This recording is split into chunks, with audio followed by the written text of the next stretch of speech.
At Arizona State University, we've made online education better, smarter, and more personalized so you can go further in your aspiring field. I decided to pursue medicine once I realized that ASU did have the online program for biological sciences. You're still required to learn the same curriculum. You're still being tested on the same content that anyone would be tested on in person. The comprehensiveness of the program prepared me so well for medical school. Explore over 350 plus programs at asuonline.asu.edu. This is your before and after story.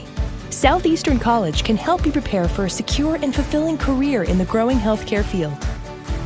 We offer a wide range of careers to choose from.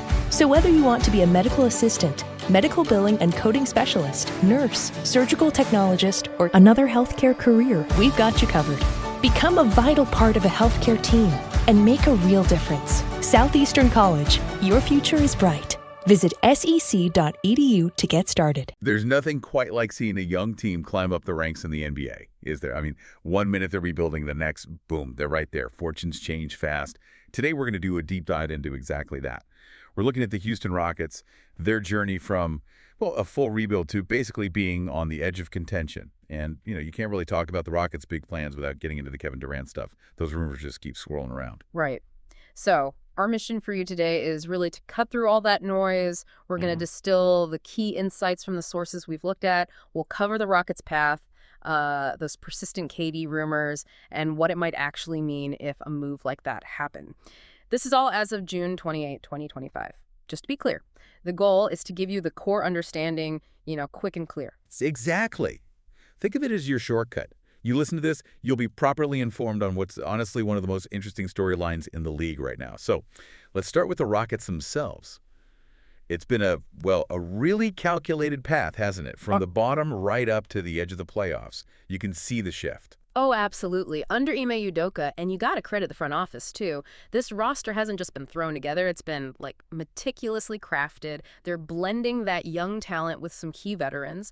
And the 2024-2025 season, you likely saw them take some pretty big steps forward, really embracing that tough defensive style Udoka wants. Okay, so when you look at that young core, who really stands out as, foundational, how do they fit together to make this new Rockets identity? That's a great question. It's definitely about the synergy now, not just individual guys. Take Alperen Sengun. He's not just a center. He's like this offensive hub in the post. His playmaking, it's rare for a big man. It forces defenses to completely change how they play Houston, opens things up for everyone else. That's foundational. Then there's Jabari Smith Jr. He's really grown into that versatile forward role. Better shooting, switchable defense. That's so crucial today. And Amen Thompson, super athletic guard, incredible passer, rebounds like crazy for his position, and the defense is already there. You see a future two-way star. Those three especially, they just offer this really interesting mix of skills that seem to work well together. And you've also got guys like Tari Eason bringing that energy, that defense, and Reed Shepherd, the recent draft pick, potentially adding shooting depth in the backcourt. But it's not just the young guys driving this, right? The veterans were key. Totally essential. Dylan Brooks, particularly, he's been the template for the younger players. That intensity on defense, the leadership, even just embracing his specific role, that sets a standard. It shows the young core what winning basketball looks like. And we can't forget Jalen Green. Yeah, there have been some trade rumors here and there, but his development, his scoring punch, that's still a major factor for their ceiling. He's definitely part of the plan. Right, so the typical starting five looks like Sengun, Smith Jr., Thompson, Green, and Brooks. Obviously, injuries, matchups, things can change that. Maybe Eason steps in sometimes, but that's the main group. So with that setup and this clear direction, here's where it gets really interesting. How aggressive are they willing to be now? What about those assets? Well, everything points towards them being pretty aggressive, wanting to jump past the final stages of the rebuild. They're not just aiming for the playoffs. They seem to want to make some real noise, maybe even challenge teams like the Warriors.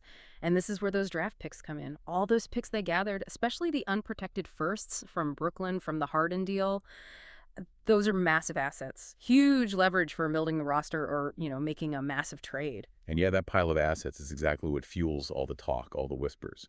Specifically about Kevin Durant, the idea of KD to Houston. It just won't go away, will it? Nope. It's remarkably persistent. And just to set the stage, as of our report date, June 28, 2025, KD is still with the Phoenix Suns. playing alongside Booker and Beal. But what keeps these Houston rumors alive, it isn't just wishful thinking, it's this specific convergence. It's Houston's strategy, their assets, lining up with maybe a point where Phoenix might have to consider things. That's the really interesting part for me. It's not just, hey, let's get a star. It feels more targeted, like a specific window might open. Yeah. So based on the sources, what are the actual reasons this KD to Houston idea keeps coming up? Okay, two main things, really. First, Durant himself. He's a generational scorer, right? His shooting, his length, clutch play. You add him, your team's championship odds just skyrocket instantly. He's one of those guys. Second, it's the Rockets situation. They have the cap space flexibility. And crucially, they have that war chest of draft picks we talked about, those Nets picks especially. That combination gives them the ammo, theoretically at least, to put together the kind of blockbuster package that very few other teams could even attempt for a player like Durant. Okay, so let's be crystal clear then. Despite all the smoke, all the talk, Yeah. did Kevin Durant get traded to the Rockets? No. Plain and simple.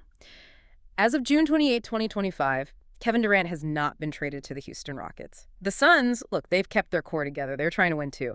And believe me, if a deal that big actually happens, you'll hear it from the major insiders first, guys like Shams Charania. It won't just be whispers. Still, Yeah. you can see the appeal, right? Durant in a Rockets jersey. Wow. The thought alone makes you imagine this huge power shift in the West. What would the actual benefits be for Houston if, hypothetically, this trade happened? Oh, the benefits would be huge and immediate. First off, offense. Durant's scoring makes them a top-tier offensive team overnight. Imagine him alongside Sengun's postgame, Smith's versatility, Thompson's athleticism. It fits really well. But it's more than just points. He brings that star power, that championship pedigree, remember his Warriors titles, that kind of experience mentoring the young core. It would accelerate everything. It makes their ceiling way higher right now. Think about a starting five. Amen Thompson, Jalen Green, Kevin Durant, Jabari Smith Jr., Alperen Sengun. I mean, that's got length, shooting, defense, so many ways to score. Really tough matchup. And it signals something too, right? Yep. It's not just, let's make the playoffs. Getting KD means the pressure is on. Championship or bust pretty much immediately. But that kind of immediate jump, it comes with a massive price tag, doesn't it? What would Houston realistically have to give up? Oh, substantial. Absolutely substantial. You're talking significant draft capital, likely a lot of those valuable Brooklyn picks. And probably some of their young players too, though you'd assume they'd fight hard to keep Sengun, Smith, and Thompson. And then there's Durant's contract, his max deal. So yeah, it's a huge gamble. A calculated risk, definitely. Do you push all your chips in now, or do you stick with the slower, maybe more sustainable build? That's the question. You know, all this constant KD news and just NBA trade buzz in general, it really does show how much star players drive everything in the league today. It really does. Teams are always trying to figure out how to get or keep that top-level talent. It's essential to compete. You see similar discussions around other stars, too, like Giannis Antetokounmpo. Every move Milwaukee makes is viewed through that lens. It makes you think of guys like Pat Riley, maybe not involved here, but that whole philosophy of just relentlessly chasing star power. It seems like that's often the blueprint for teams trying to break through. Be bold. Exactly. And you see from the other side, too, like how Phoenix's own trade talks are often about optimizing around their stars, KD, Booker, Beal, trying to maximize their window. It's the central challenge for so many front offices. Okay, so let's wrap this up. To summarize, the Houston Rockets have made it pretty clear they're done with the label rebuilding. They've put together this really interesting roster built around Sengun, Smith Jr., Amen Thompson. Strong foundation. Yeah, and those persistent Kevin Durant rumors, they really highlight just how ambitious the Rockets are. They seem willing to accelerate things, maybe even skip a few steps to get back into real championship contention. And even though that KD trade hasn't happened again, as of late June 2025, the fact that people are talking about it so seriously tells you a lot about how far the Rockets have come and how they're positioned to potentially make a massive move if the opportunity arises. So here's something for you, the listener, to think about. What is that right balance for a team? How much do you lean into patient development versus taking that huge swing, that calculated gamble for immediate contention? Especially when it's a player like Kevin Durant potentially on the table. What would you give up if you were the GM for that shot at the title right now?